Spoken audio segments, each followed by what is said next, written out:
तो राष्ट्र के नाम प्रधानमंत्री नरेंद्र मोदी का संदेश थोड़ी ही देर में, कुछ ही मिनटों में। मेरे प्यारे देशवासियों, नमस्कार। कोरोना की दूसरी वेव और दूसरी वेव से हम भारतवासियों की लड़ाई जारी है। दुनिया के अनेक देशों की तरह भारत भी इस लड़ाई के दौरान बहुत बड़ी पीड़ा से गुजरा है।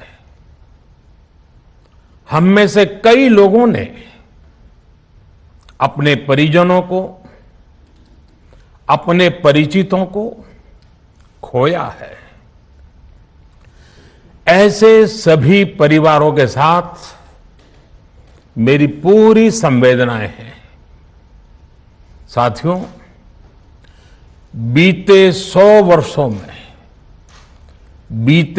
वर्षों में आई ये सबसे बड़ी महामारी है, त्रासदी है। इस तरह की महामारी आधुनिक विश्व ने न देखी थी न अनुभव की थी।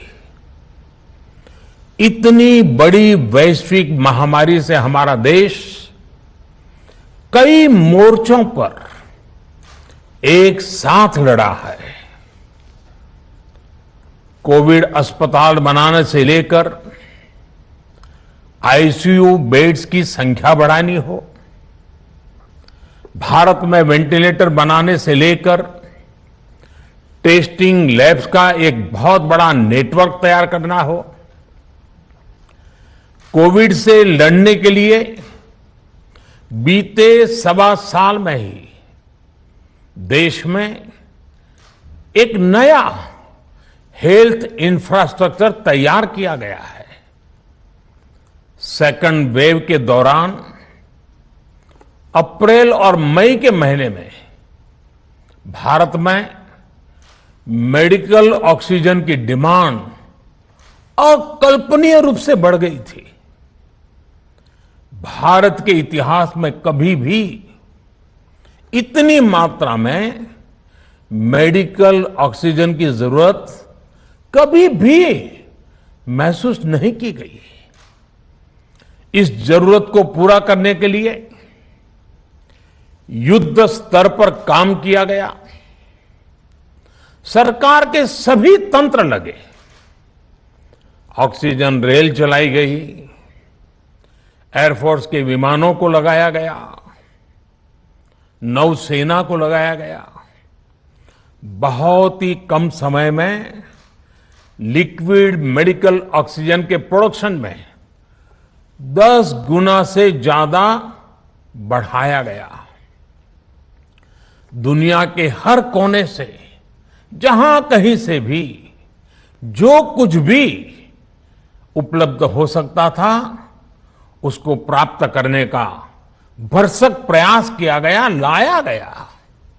इसी तरह जरूरी दवाओं के प्रोडक्शन को कई गुना बढ़ाया गया।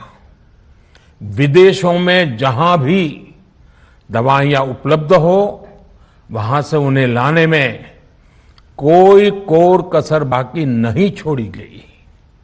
साथियों, कोरोना जैसे अदृश्य और रूप बदलने वाले दुश्मन के खिलाफ लड़ाई में सबसे प्रभावी हथियार कोविड प्रोटोकॉल है।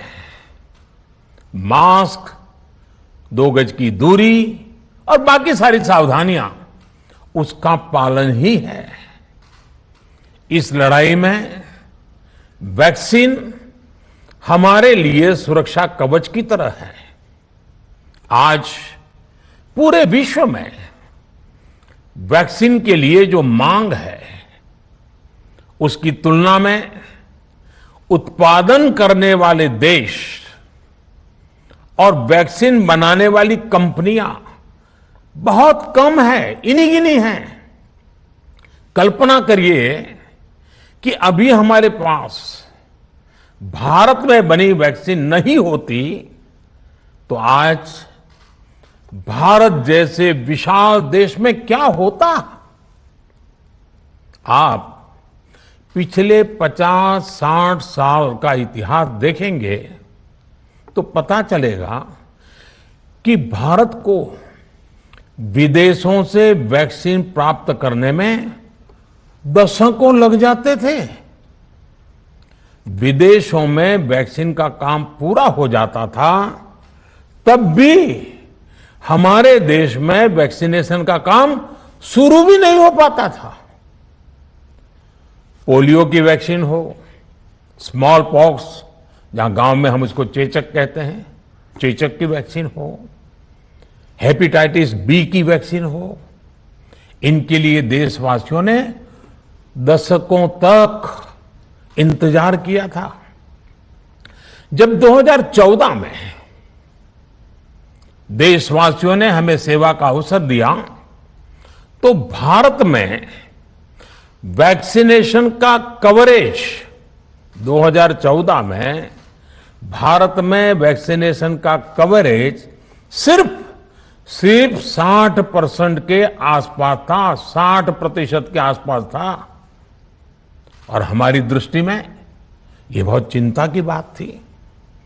जिस रफ्तार से भारत का टीकाकरण कार्यक्रम चल रहा था, उस रफ्तार से देश को 100% टीकाकरण कवरेज का लक्ष्य हासिल करने में करीब करीब 40 साल लग जाते हैं। हमने इस समस्या के समाधान के लिए मिशन इंद्रधनुष को लॉन्च किया। हमने तय किया कि मिशन इंद्रधनुष के माध्यम से युद्ध स्तर पर वैक्सीनेशन किया जाएगा और देश में जिसको भी वैक्सीनेशन की जरूरत है उसे वैक्सीन देने का प्रयास होगा। हमने मिशन मोड में काम किया और सिर्फ 5-6 साल में ही वैक्सीनेशन कवरेज 60% से बढ़कर 90% से भी ज्यादा हो गई। 60 से 90, यानी हमने वैक्सीनेशन की स्पीड भी बढ़ाई और दायरा भी बढ़ाया। हमने बच्चों को कई जानलेवा बीमारियों से बचाने के लिए कई नए टीकों का भी भारत के टीकाकरण अभियान का हिस्सा बना दिया।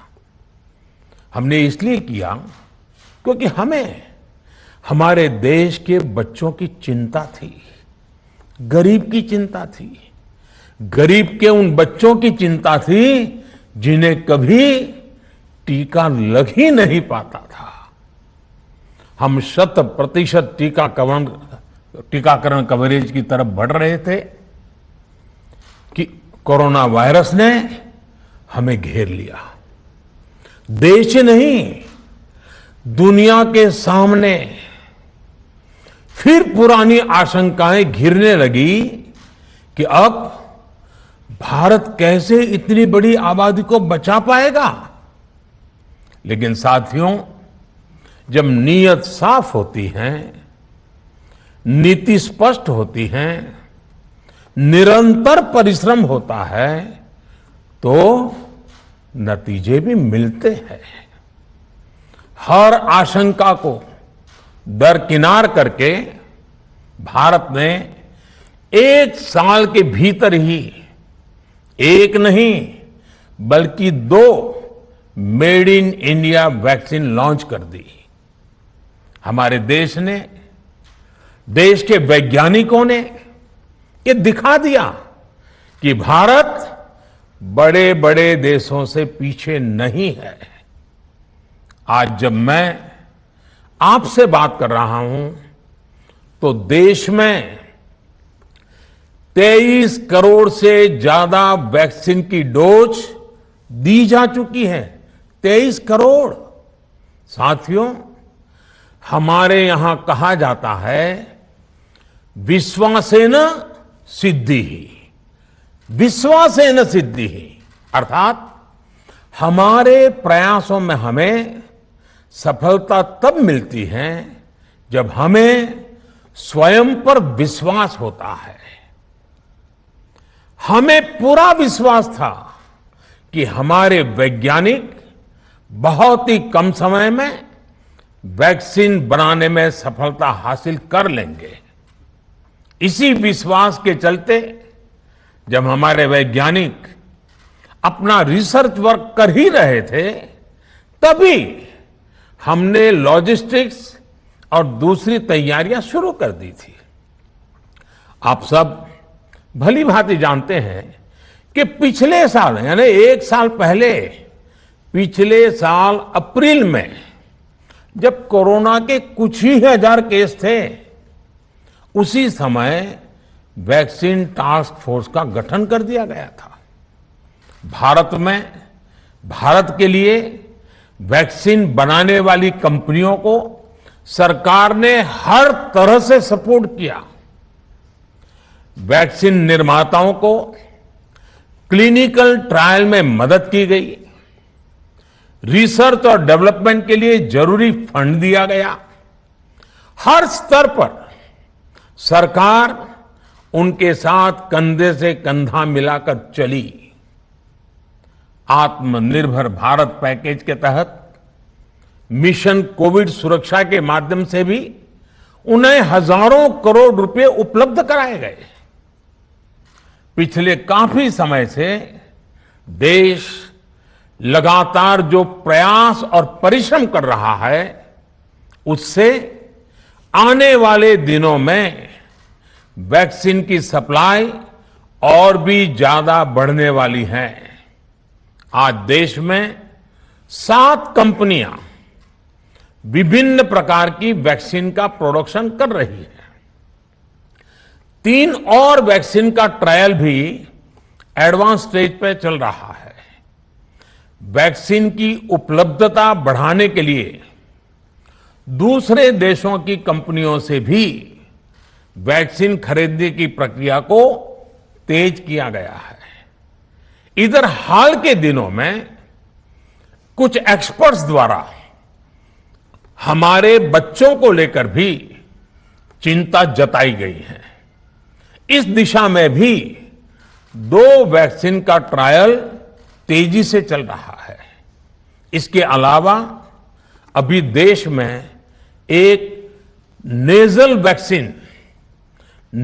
वैक्सीन पर भी रिसर्च जारी है। इसे सिरिंज से न देकर नाक में स्प्रे किया जाएगा। देश को अगर निकट भविष्य में इस वैक्सीन पर सफलता मिलती है, तो इससे भारत के वैक्सीन अभियान में और ज्यादा तेजी आएगी। साथियों, इतने कम समय में वैक्सीन बनाना अपने आप में पूरी मानवता के लिए बहुत बड़ी उपलब्धि है, लेकिन इसकी अपनी सीमाएं भी हैं। वैक्सीन बनने के बाद भी दुनिया के बहुत कम देशों में वैक्सीनेशन प्रारंभ हुआ और ज्यादातर समृद्ध देशों में ही शुरू हुआ। WHO ने वैक्सीनेशन को लेकर गाइडलाइंस दी। वैज्ञानिकों ने वैक्सीनेशन की रूपरेखा रखी और भारत ने भी जो अन्य देशों की बेस्ट प्रैक्टिसेस थी, विश्व स्वास्थ्य संगठन WHO के मानक थे, उसी आधार पर चरणबद्ध तरीके से वैक्सीनेशन करना तय किया। केंद्र सरकार ने मुख्यमंत्रियों के साथ हुई अनेकों बैठकों से जो सुझाव मिले, संसद के विभिन्न दलों के साथियों द्वारा जो सुझाव मिले, उसका भी पूरा ध्यान रखा। इसके बाद ही ये तय हुआ कि जिन्हें कोरोना से ज्यादा खतरा है, उन्हें प्राथमिकता दी जाएगी। इसलिए ही हेल्थ वर्कर्स, फ्रंटलाइन वर्कर्स, 60 वर्ष की आयु से ज्यादा के नागरिक, बीमारियों से ग्रसित 45 वर्ष से ज्यादा आयु के नागरिक, इन सभी को वैक्सीन पहले लगनी शुरू हुई है। आप कल्पना कर सकते हैं कि अगर कोरोना की दूसरी वेव से पहले हमारे फ्रंटलाइन वर्कर्स को वैक्सीन नहीं लगी होती तो क्या होता? सोचिए, हमारे डॉक्टर्स, नर्सिंग स्टाफ को वैक्सीन ना लगी तो क्या होता? अस्पतालों में सफाई करने वाले हमारे भाई बहनों को, एम्बुलेंस के हमारे ड्राइवर्स भाई बहनों को वैक्सीन ना लगी होती तो क्या होता? ज्यादा से ज्यादा हेल्थ वर्कर्स को वैक्सीनेशन होने की वजह से ही वो निश्चिंत होकर दूसरों की सेवा में लग पाए, लाखों देशवासियों का जीवन बचा पाए। लेकिन देश में कम होते कोरोना के मामलों के बीच केंद्र सरकार के सामने अलग अलग सुझाव भी आने लगे, भिन्न भिन्न मांगे होने लगी, पूछा जाने लगा सब कुछ भारत सरकार ही क्यों तय कर रही है? राज्य सरकारों को छूट क्यों नहीं दी जा रही है? राज्य सरकारों को लॉकडाउन की छूट क्यों नहीं मिल रही है?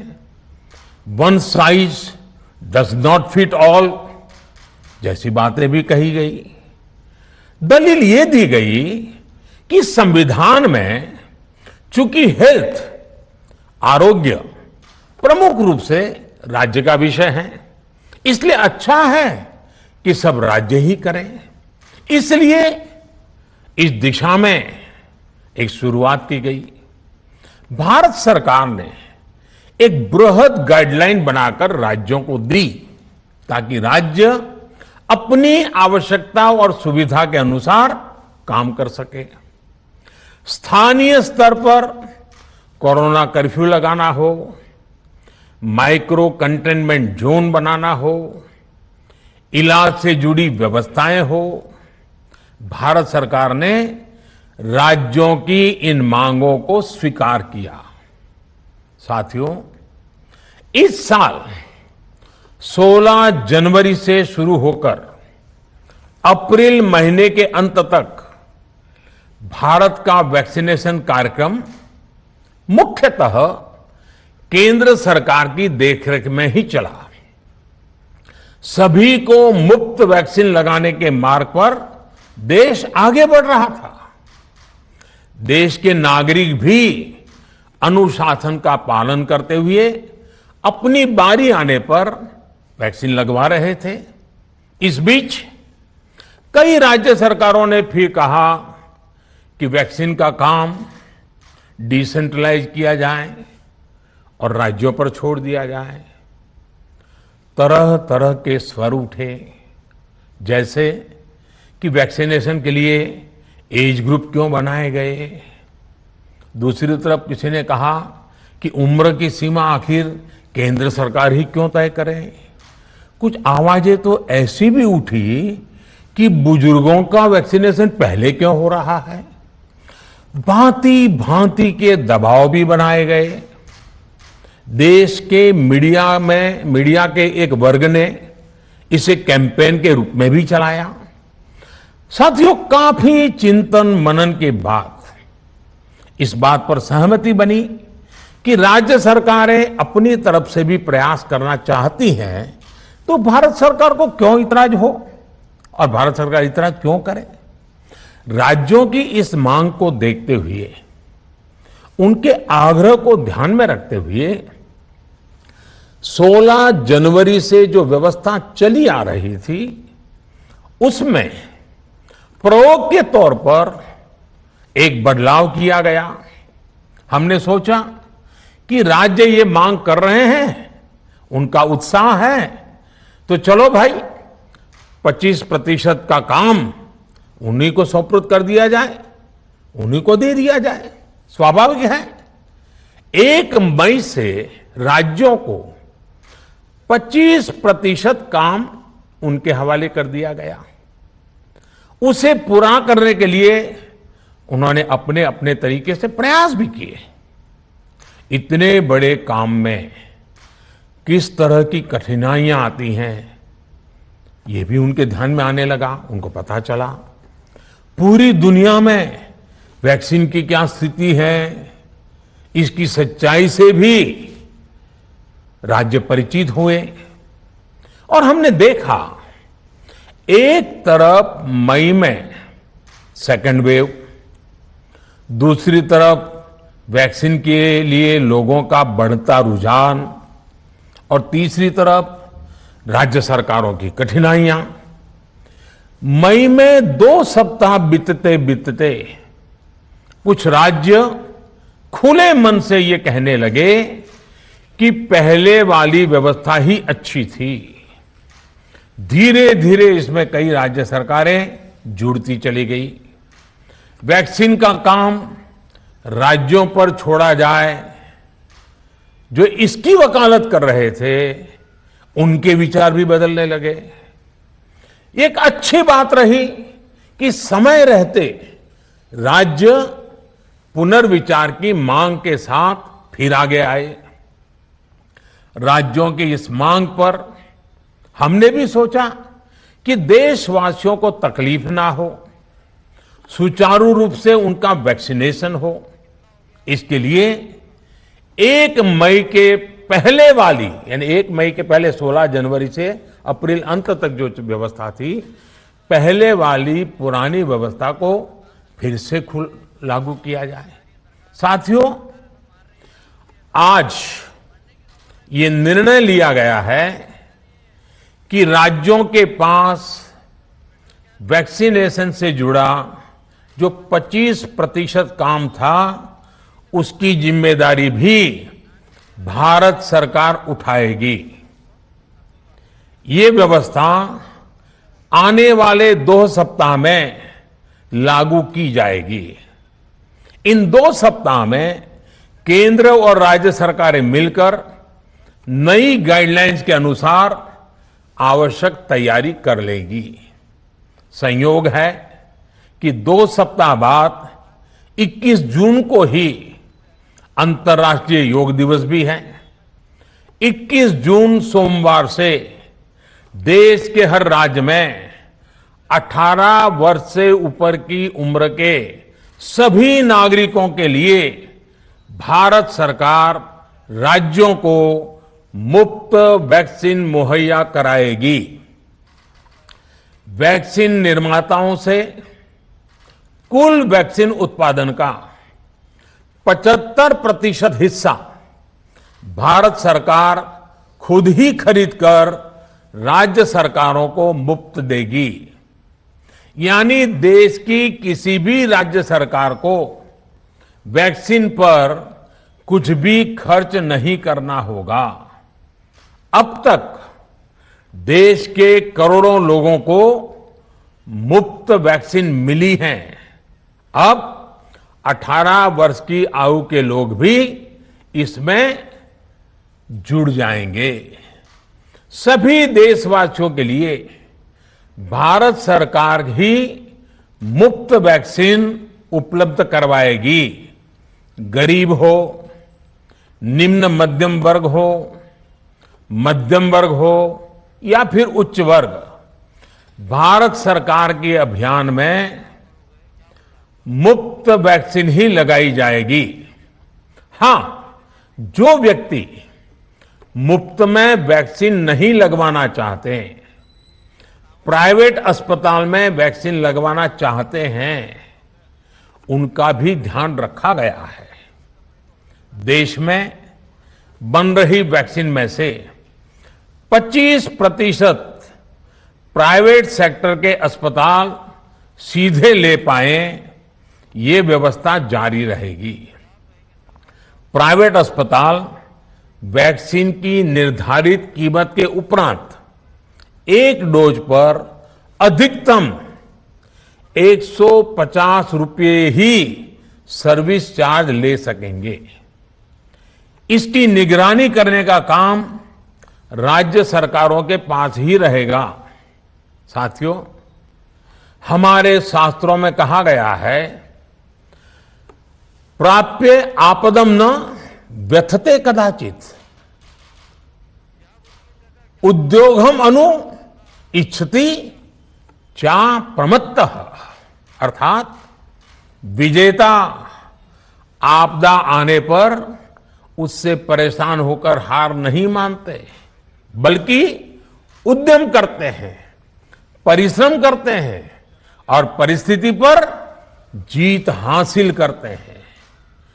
कोरोना से लड़ाई में 130 करोड़ से अधिक भारतीयों ने अभी तक की यात्रा आपसी सहयोग, दिन रात मेहनत करके तय की है।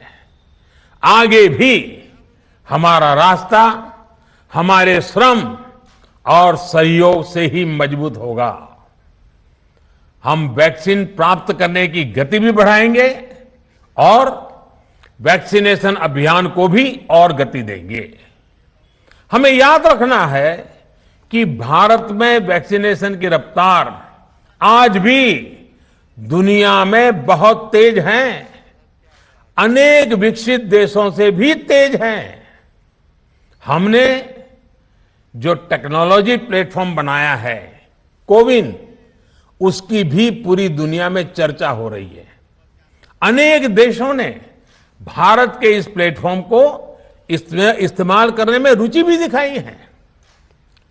हम सब देख रहे हैं कि वैक्सीन की एक एक डोज कितनी महत्वपूर्ण है। हर डोज से एक जिंदगी जुड़ी हुई है।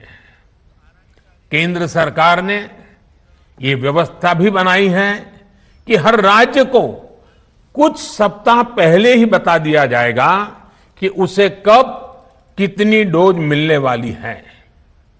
मानवता के इस पवित्र कार्य में वाद विवाद और राजनीतिक छींटाकशी से ऐसी बातों को कोई भी अच्छा नहीं मानता है। वैक्सीन की उपलब्धता के अनुसार पूरे अनुशासन के साथ वैक्सीन लगती रहे, देश के हर नागरिक तक हम पहुंच सके, ये हर सरकार, हर जनप्रतिनिधि, हर प्रशासन की सामूहिक जिम्मेदारी है। प्रिय देशवासियों, टीकाकरण के अलावा आज एक और बड़े फैसले में, उस फैसले से मैं आपको अवगत कराना चाहता हूं। पिछले वर्ष जब कोरोना के कारण लॉकडाउन लगाना पड़ा था, तो प्रधानमंत्री गरीब कल्याण अन्न योजना के तहत 8 महीने तक 80 करोड़ से अधिक देशवासियों को मुफ्त राशन की व्यवस्था हमारे देश ने की थी। इस वर्ष भी दूसरी वेव के कारण मई और जून के लिए भी इस योजना का विस्तार किया गया था। आज सरकार ने फैसला लिया है कि प्रधानमंत्री गरीब कल्याण अन्न योजना को अब दीपावली तक आगे बढ़ाया जाएगा। महामारी के इस समय में सरकार गरीब की हर जरूरत के साथ उसका साथी बनकर खड़ी है। यानी नवंबर तक 80 करोड़ से अधिक देशवासियों को हर महीने तय मात्रा में मुफ्त अनाज उपलब्ध होगा। इस प्रयास का मकसद यही है कि मेरे किसी भी गरीब भाई बहन को, उसके परिवार को भूखा सोना ना पड़े।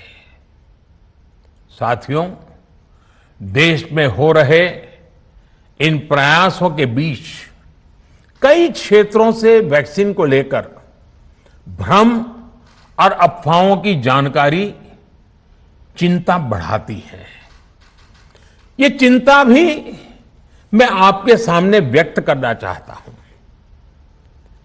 जब से भारत में वैक्सीन पर काम शुरू हुआ, तभी से कुछ लोगों द्वारा ऐसी बातें कही गई जिससे आम लोगों के मन में शंका पैदा हो। कोशिश ये भी हुई कि भारत के वैक्सीन निर्माताओं का हौसला पस्त पड़ जाए और उनके सामने अनेक प्रकार की बाधाएं आए। जब भारत की वैक्सीन आई तो अनेक माध्यमों से शंका आशंका को और बढ़ाया गया। वैक्सीन न लगवाने के लिए भांति भांति के तर्क प्रचारित किए गए। इन्हें भी देश देख रहा है। जो लोग वैक्सीन को लेकर आशंका पैदा कर रहे हैं, अफवाहें फैला रहे हैं, वो भोले भाले भाई बहनों के जीवन के साथ बहुत बड़ा खिलवाड़ कर रहे हैं। ऐसी अफवाहों से सतर्क रहने की जरूरत है। मैं भी आप सबसे, समाज के प्रबुद्ध लोगों से, युवाओं से अनुरोध करता हूं कि आप भी वैक्सीन को लेकर जागरूकता बढ़ाने में सहयोग करें। अभी कई जगहों पर कोरोना कर्फ्यू में ढील दी जा रही है, लेकिन इसका मतलब ये नहीं कि हमारे बीच से कोरोना चला गया है। हमें सावधान भी रहना है और कोरोना से बचाव के नियमों का भी सख्ती से पालन करते रहना है। मुझे पूरा विश्वास है हम सब कोरोना से इस जंग में जीतेंगे। भारत कोरोना से जीतेगा। इन्हीं शुभकामनाओं के साथ आप सभी देशवासियों का बहुत बहुत धन्यवाद।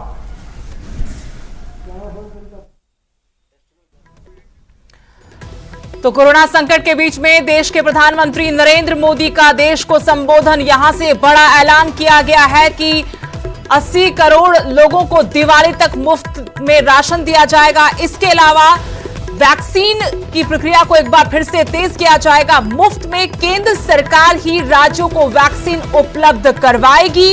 21 जून से देश में 18 साल से ऊपर के उम्र वाले सभी लोगों को भारत सरकार मुफ्त में वैक्सीन लगाएगी। बड़ी खबर आपको बता रहे हैं। इस बीच में कोरोना संकट के बीच में देश के प्रधानमंत्री नरेंद्र मोदी ने बड़ा ऐलान किया है। सभी देशवासियों का वैक्सीनेशन मुफ्त में होगा। वैक्सीन अभियान को तेज किया जाएगा। देश में 23 करोड़ से ज्यादा लोगों को वैक्सीन अब तक लग चुकी है। बड़े बड़े देशों के साथ हिंदुस्तान वैक्सीनेशन में आगे बढ़ रहा है। कोरोना संकट और इस बीच देश के नाम संबोधन में प्रधानमंत्री नरेंद्र मोदी ने बड़ी बात कही है कि 21 जून से केंद्र सरकार वैक्सीनेशन का अभियान तेज करेगी। मुफ्त में वैक्सीन दी जाएगी। सारा वैक्सीनेशन का काम केंद्र सरकार ही करेगी, यानी सभी लोगों को वैक्सीन केंद्र सरकार की तरफ से मुफ्त दी जाएगी। 21 जून से 18 साल से अधिक उम्र वालों को मुफ्त में टीका लगेगा। गरीब परिवारों को बड़ी राहत देते हुए प्रधानमंत्री नरेंद्र मोदी ने कहा कि दिवाली तक 80 करोड़ से ज्यादा लोगों को सरकार मुफ्त में राशन देगी, ताकि कोरोना काल में उन्हें किसी भी तरह की कोई परेशानी न आए। इसके अलावा बच्चों की सेहत की चिंता करते हुए प्रधानमंत्री नरेंद्र मोदी ने देश के लोगों को बताया कि 2 वैक्सीन पर ट्रायल चल रहा है। फिलहाल देश में युद्ध स्तर पर वैक्सीनेशन का काम किया जा रहा है और वैक्सीन प्रोडक्शन पर भी युद्ध स्तर पर काम चल रहा है। पीएम मोदी ने कहा कि देश में 25% वैक्सीन बन रही है। प्राइवेट सेक्टर के जो अस्पताल हैं उनको भी 25% वैक्सीन दी जाएगी। बाकी सभी वैक्सीन मुफ्त में लोगों तक पहुंचाई जाएगी और एक डोज पर अधिकतम प्राइवेट अस्पताल 150 रुपए ही चार्ज ले पाएंगे। इसकी निगरानी का अधिकार राज्य सरकारों के पास होगा, लेकिन वैक्सीन का प्रोडक्शन तेजी के साथ हो और मुफ्त में वैक्सीन दी जाए, ये सारे अधिकार केंद्र सरकार अपने पास रखेगी। अपने संबोधन में प्रधानमंत्री नरेंद्र मोदी ने कहा कि कोरोना की दूसरी लहर से देश की लड़ाई जारी है। दुनिया के कई देशों की तरह भारत भी बहुत बड़ी पीड़ा से गुजर रहा है। अब तक के 100 सालों में ऐसी महामारी का अनुभव नहीं रहा। पीएम मोदी ने कहा कि कई लोगों ने अपने परिजनों को खोया है, ऐसे सभी परिवारों के साथ मेरी संवेदनाएं। 100 साल में ऐसा संकट नहीं आया जो इस वक्त आए। पूरी दुनिया के साथ हिंदुस्तान भी कोरोना के साथ ये लड़ाई लड़ रहा है। और आपको बता दें कि देश कई मोर्चों पर एक साथ लड़ाई लड़ रहा है, क्योंकि एक तरफ जहां कोरोना से जंग है तो दूसरी तरफ अर्थव्यवस्था का भी दिवाला निकल चुका है। हेल्थ सेक्टर को काफी धक्का पहुंचा, लेकिन प्रधानमंत्री की तरफ से जानकारी देते हुए बताया गया कि अब तक हेल्थ केयर स्ट्रक्चर को बढ़ाया गया है। मेडिकल ऑक्सीजन की कमी दूसरी लहर में देखी गई तो 10 गुना ज्यादा प्रोडक्शन बहुत कम वक्त में बढ़ाया गया। अब बारी वैक्सीनेशन की है। एकमात्र कारगर उपाय वैक्सीन ही है इस जंग में। ऐसे में स्वदेशी वैक्सीन और भारत के बाहर की वैक्सीन के प्रोडक्शन पर सरकार का जोर है।